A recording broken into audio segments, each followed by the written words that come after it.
నిన్ను ఒక ఆశీర్వాదకరమైన పాత్రగా చేయటానికి ఆయన అందరినీ దూరం కావటానికి అనుమతించి ఒంటరిగా చేసే అవకాశం ఉంది. కృంగిపోవద్దు. దేవుడు అలా నిన్ను ఒంటరిగా చేశాడు అంటే దాని అంతరార్థం ఏంటో తెలుసా? ఆయన నీతో గడపాలనుకుంటున్నాడు, నీకు కొన్ని చెప్పాలనుకుంటున్నాడు, నీకు కొన్ని నేర్పాలనుకుంటున్నాడు, కొన్ని అనుభవాలు నీకు అవగాహన కల్పించాలనుకుంటున్నాడు.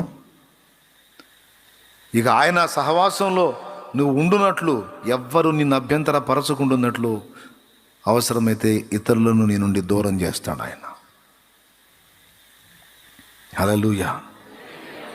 కొన్నిసార్లు ఇంకొక అనుభూతి కలిగిద్ది, ఇంకొక అనుభవం కలిగిద్ది. అందరూ ఉంటారు మనకి, వాళ్ళ మధ్యలోనే మనం ఉంటాం.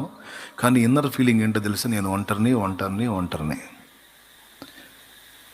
నన్ను ఎవరు అర్థం చేసుకోరు, నా మనసును ఎవరు గుర్తించరు, నన్ను ఎవరు ప్రేమించరు.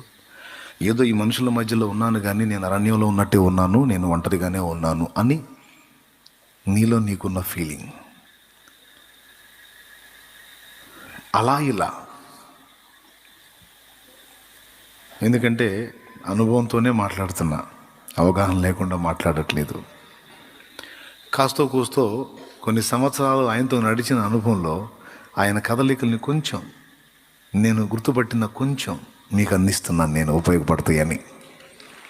కృంగిపోకుండా ధైర్యం తెచ్చుకొని దేవుని కదలికల్ని గుర్తుపట్టి జాగ్రత్తగా ఆయనతో నడిచి సఫలులవుతారని